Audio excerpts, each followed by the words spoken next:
Y lo que hace el ministerio es actuar subsidiariamente en la línea de tiempo de vida de la persona. ¿Desde que nace? Desde que nace hasta su retiro, ¿no? Ok. Y en ese sentido, lo que hicimos nosotros es previamente, nosotros estuvimos trabajando un año antes, previo a asumir, y nosotros pedimos un mapa de la pobreza, ¿no? Y ahí nos dimos cuenta que la franja más vulnerable era la de niños y adolescentes. Sí, el 50%. En donde siete en ese niños, momento 7 sí, de son cada 10. 70% de pobreza Sí. había en la franja de niños y adolescentes. Entonces decidimos, como se dice, poner toda la carne al asador en ese lugar, ¿no? Porque además los niños no tienen ninguna responsabilidad en dónde nacen, ¿no? Totalmente. Y creímos que ahí era donde teníamos que hacer el esfuerzo, sí.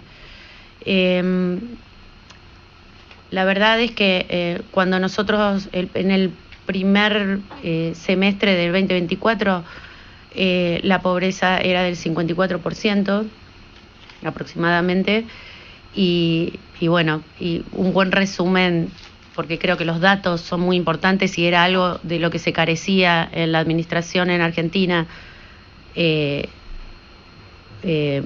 Dieron la semana pasada, el viernes, con los nuevos datos del INDEC, nosotros a través del Consejo de Articulación de Políticas Sociales, que es un poco el cerebro de todo el ministerio, medimos trimestralmente la pobreza, el INDEC lo hace semestralmente, y tomando esos datos hacemos proyecciones trimestrales. Y bueno, y el tercer trimestre dio 27.5. Y lo que es más importante, la indigencia, que es realmente la gente que no come. Literal. Sí. Y apenas si puede comer una vez al día. Apenas si puede comer, sí. Está en el orden del 5,4%. ¿Y eso en y veníamos personas de un 20%. ¿Y eso en personas de carne y hueso cuánto es? No te puedo decir exactamente los números de personas, pero nosotros, según UNICEF, porque a veces nos critican porque dicen que nosotros medimos los datos y somos el gobierno, datos oficiales, pero bueno, según el último informe de UNICEF, 2,5 millones de niños salieron de la pobreza. Es mucho. Sí, es más, la semana pasada estuve hablando con José Luis Daza, con Sí. el viceministro, y él me decía, que yo también lo pude comprobar, ¿no? La importancia de estos datos internacionalmente, ¿no? En los foros, en las conferencias, cómo toman esta baja de la pobreza como objeto de estudio, inclusive, ¿no? También pasa con el Ministerio de Capital Humano, ¿no? Que hay mucha intriga de qué va, ¿no? De qué se trata. Uh-huh. Bueno, y siguiendo el tema de qué se trata el Ministerio de Capital Humano, eso hicimos en un primer momento. Luego, la llave para nosotros, para la autosustentación, que es el objetivo final, para la dignidad humana, ¿no? Que es a través del trabajo, tiene que ver con la educación, ¿no? Y también los datos no eran auspiciosos, ¿no? Si uno de cada 3 niños lee, o la mitad de los niños no entiende lo que lee, hay que hacer un enorme trabajo ahí. Chicos de tercer grado no saben leer y escribir directamente. Sí. Es una cosa, eso no...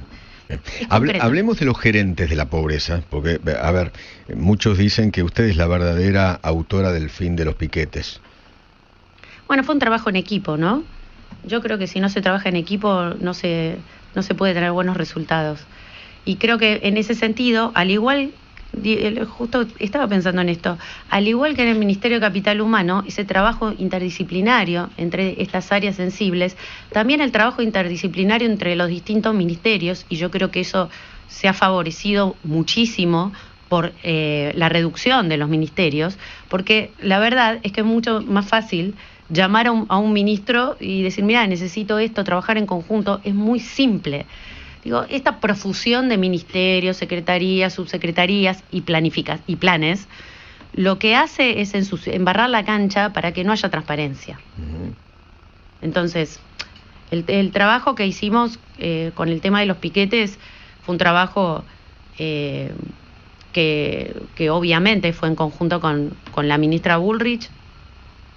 Ella puso orden en la calle y bueno, y yo los desfinancié. Bueno, ¿cómo hizo? ¿Cómo hizo? Quiero que me cuente detalles de alguno de los curros, porque la gente creo que se merece saber cómo la estaban afanando. Sí, bueno, lo que ellos hacían era estar de los dos lados del mostrador, para que la gente entienda. Entonces, bueno, están todos denunciados, ¿no? Nosotros denunciamos a Pérsico, denunciamos a Beliboni, denunciamos en la causa Guardapolvos. Lo que hacían era comprar con sobreprecios. Grabois lo mismo, ¿no? Grabois también. Él lo que hacía es repartir los alimentos. Él estaba del lado de afuera, digamos, de manera directa del lado de afuera. Hay gente que estaba adentro y gente que estaba afuera. Claro, hay gente que estaba adentro y gente que estaba afuera. ¿Y los que estaban adentro, cómo hacían? Los que estaban adentro, lo que hacían era, por ejemplo, vos tenías a uno de ellos que desde afuera hacía ruido para pedir más subsidio. Y el de adentro parecía como que se enojaba, actuaban y les daban mucho más subsidios. Ahora, también estaba por otra parte, es complejo, porque también estaba, por ejemplo, el INAES, los institutos de economía social, a través de las cooperativas, que daban facturas truchas de esos insumos que se compraban. Entonces, gran red, los organismos del Estado, entramados para robar. Millones y millones de pesos. Y millones. Entonces, cuando yo llego y me dicen, bueno, tenés que recibir a los gerentes de pobreza, dije yo no los voy a recibir. Porque sí, estoy vulnerando de la manera más nefasta a los pobres. De ninguna manera, yo no los voy a recibir. Entonces, lo que yo había hecho con mi equipo era estudiar cómo era el proceso. Entonces, lo que hacían ellos era, tenían que dar una contraprestación por el plan que le daban, por el subsidio que le daban. Y había unos centros de referencia en donde la gente que recibía el plan tenía que ir para validar esa contraprestación, que podía ser un trabajo probablemente en un municipio en donde después le terminaban cortando el pasto al intendente, porque esto pasaba, y, o sea, no era un trabajo para crecer. Esclavos. Esclavos del siglo XXI. Para ser autónomo. Claro. Y después, o un curso. Cuando iban ahí a rendir, ellos tenían la potestad de subirle o darle de baja el plan. Con lo cual, ahí era, o donde les quitaban una parte, o los hacían ir a las marchas a cambio de. Lo loco es que ellos no tenían la potestad de darle de baja o de alta el plan, pero había 1.400.000 personas en un Excel. Mamma mía. Por eso es importante tener datos y tecnificar todas las áreas, digitalizar como estamos haciendo en ANSES, por ejemplo, porque mi objetivo y mi desvelo es que cuando yo me vaya de acá, no puedan venir de vuelta a hacer lo que hacían y que sea un escándalo. Y esto es algo que tiene que tomar la responsabilidad de la sociedad, de no dejar que vuelva a suceder. Nosotros como gobierno podemos hacer mucho para limpiar, para hacer los procesos transparentes, pero yo creo que una de las grandes cosas que hizo Javier es empoderar a la sociedad para poder volver a elegir y para hacerse partícipe y entender que los impuestos son del ciudadano. Claro. Son del ciudadano. Y hay que seguir la línea de qué se hace con ese dinero que nos pertenece, como ciudadanos. ¿Me cuenta lo de Grabois? ¿Por qué no quiere entregar el teléfono? ¿Por qué está tan preocupado por su teléfono? Bueno, a ver, yo no tengo ningún ensañamiento con nadie, realmente. Ahora... Yo sí, con los ladrones sí. Al mes de asumir, a mí me hacen una causa penal. Yo tengo 15 causas penales. Bueno. Por ser transparente y por tratar de ser una funcionaria pública, que yo veo la función pública como servicio. Yo me considero una servidora pública. Haciendo específicamente un tema de gestión, que usted lo mencionó al pasar. Perdóname, quiero aclarar algo, porque si no se me va a ir. El tema de Grabois y lo que vos decís de la apertura del teléfono, lo que pasó es que él entró en un edificio público y tomó un edificio público. Sí. Entonces, acá no hay ninguna animosidad contra nadie. Pero, como diría, parafraseando a la ministra Bullrich, el que las hace las paga. No creo que alguien pueda venir y tomar un edificio público. Además, gratis no es. Además, le pegaron a los policías, destruyeron el edificio, que era el ex Instituto Perón, destruyeron el edificio, rompieron las puertas, las cerraduras, porque estaba todo cerrado, y para pasar rompieron un blindex. Entonces, por eso está la causa. Okay. Y esperamos que siga adelante, porque si no le damos espacio a que la gente pueda ir por la vida tomando edificios públicos. No, obviamente. Ahora, perdóname que iba. No, pero él a ver, él no quiere que le abran el teléfono. ¿Lograrán ustedes que le abran el teléfono o no? Que la justicia le abra el teléfono. Bueno, eso depende de la justicia, ¿no? Está medio lento eso, ¿no? La causa venía rápido. ¿Y? Se frenó. Lo que pasa es que también uno cuando, no sé, una cosa era mi visión como ciudadana y otra cosa es mi visión como funcionaria. A my me han sorprendido muchas cosas.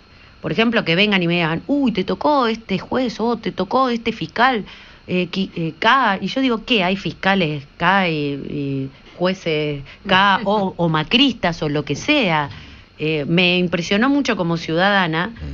Porque yo creo que la justicia tiene que ser ascética en ese sentido. Y creo que yo tengo fe que vamos a caminar hacia ahí. ¿La causa de Graveos quién la tiene? ¿Casanelo? No. Okay. La de los alimentos sí. Ok. La otra, creo que Ramos, pero no me quiero equivocar, ¿eh? Puede ser. Ok. Pero no tengo ninguna animosidad yo contra ningún juez, porque la verdad es que las causas tampoco prosperan, porque en realidad no hice nada. Pero, digo, me parece que hay que poner un ojo, un foco ahí, pero en pos de que esta ola de transparencia llegue a todos los poderes del Estado. Claro. También digo al otro poder también, ¿no? Al poder legislativo. Uh-huh. Y puntualmente yo iba al tema de educación y sobre todo en la provincia de Buenos Aires, porque la educación es un tema provincial, en definitiva. ¿Cómo se puede mejorar la educación desde la nación, que es lo que apuntan ustedes, cuando tenés en provincia de Buenos Aires puntualmente un sindicato tan metido adentro y hasta te diría haciendo campaña o metiéndose hasta en los planes de estudio? Bueno, en ese sentido nosotros hemos hecho algo que lo hemos copiado en las otras secretarías también, que es citar a los consejos federales. Nosotros citamos al Consejo Federal de Trabajo, al Consejo Federal de Ex Desarrollo Social y al Consejo Federal de Educación. En ese sentido, el Consejo Federal de Educación se ha juntado y 24 jurisdicciones se pusieron de acuerdo en el plan de alfabetización. La verdad es que en educación es bastante permeable, hay mucho diálogo, el Consejo Federal de Educación funciona, y a todas las cosas que hemos propuesto nosotros, porque yo creo que los contenidos mínimos tienen que cambiar, tienen que modernizarse. Nosotros le hemos propuesto en el Consejo Federal poner distintas materias, como por ejemplo la educación financiera, que a mí me parece fundamental. Algo que me parece más fundamental todavía, que es las habilidades socioemocionales. ¿Por qué? Porque eso está conectado directamente también con el mundo del trabajo. Antes de asumir, me reuní un día con el señor Coto y la señora y su familia, que son absolutamente amorosos, sí. Y yo les preguntaba, ¿cuál es el problema que tienen cuando toman gente que no tiene una capacitación o que no tiene un título, ¿no? Por ejemplo, para repositores. Y ellos me decían, el problema es que, por ejemplo, escupen en el piso, no saben usar cubiertos, se pelean entre ellos, no tienen la cultura del trabajo, no saben que tienen que volver al día siguiente. Estos son los problemas a los que nos enfrentamos con 1 millón de personas que nosotros tenemos en el ex Potenciar Trabajo, que es Volver al Trabajo, le cambiamos el nombre justamente, simbólicamente, ¿no? Y este es un problema muy grave, porque todas las políticas del Ministerio de Capital Humano están atravesadas por la idea de familia. Perdón que yo voy abriendo muy ventanitas. Bien, perfecto, muy bien. pero esta es la lógica del ministerio. Digo, hay que apuntar a la familia. ¿Por qué esta gente tiene estas deficiencias? ¿Por qué? Porque no tienen una familia que les enseñó estas cuestiones básicas que la educación nosotros... empieza en casa. Empieza en casa. Entonces, como política pública, que esto no existía, yo hice un posgrado en políticas familiares, es medio loco, no existe.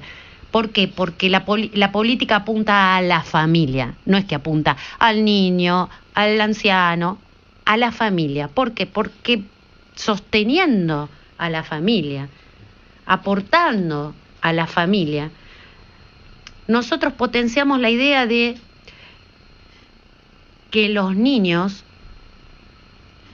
tienen que ser criados por sus padres y que la función de la familia, porque es privativa de la familia, de criar a los niños, es de los padres y no del Estado. No puede ser delegada. Sí hay casos específicos en donde el Estado actúa subsidiariamente, pero nosotros tenemos que ayudar a la familia. Los centros de familia hacen eso, ayudar a la familia. Creo que me fui de tema porque vos me habías hecho otra pregunta. Sí, puntualmente en la provincia de Buenos Aires, ¿cómo Sí. haces? Y sobre todo... Bueno, cuando a través del Consejo Federal. ideología, te meten la ideología en los Sí. planes de estudio. Bueno, la ideología, nosotros hicimos una línea para adoctrinamiento y nosotros hacemos Está una intervención funcionando. allí. Sí, funciona. Es la batalla cultural, ¿no? Sí. Es la batalla cultural, Mary. que para el presidente es tan importante.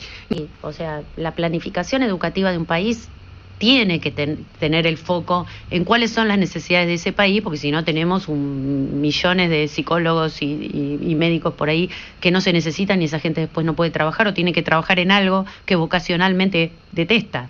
Entonces, sí, por supuesto que la planificación existe y estamos trabajando muchas líneas de trabajo. A ver, también tenemos que trabajar más allá de las próximas generaciones que a nosotros nos desvelan, también tenemos que trabajar en lo que tenemos hoy.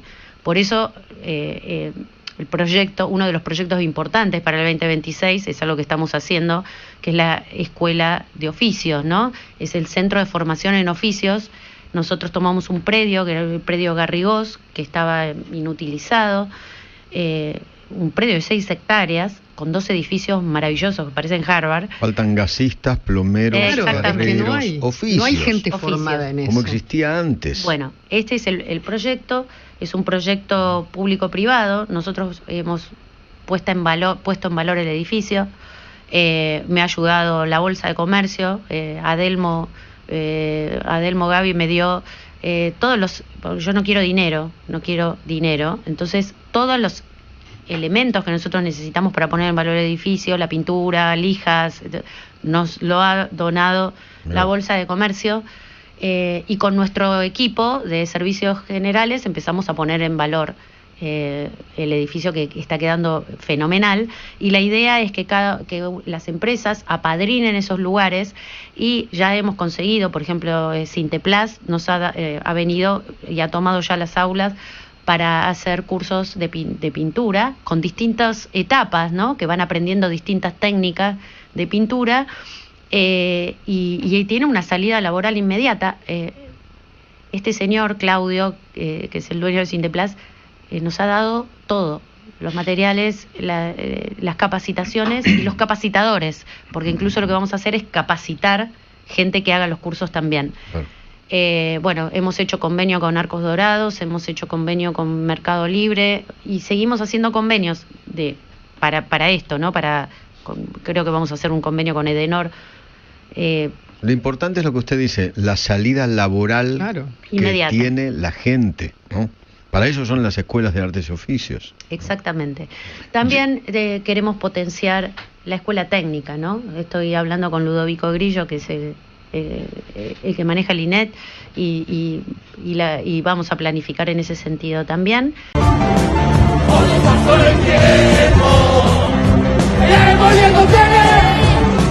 Mientras los chicos hacen la esquina, pegan carteles de la libertad avanza.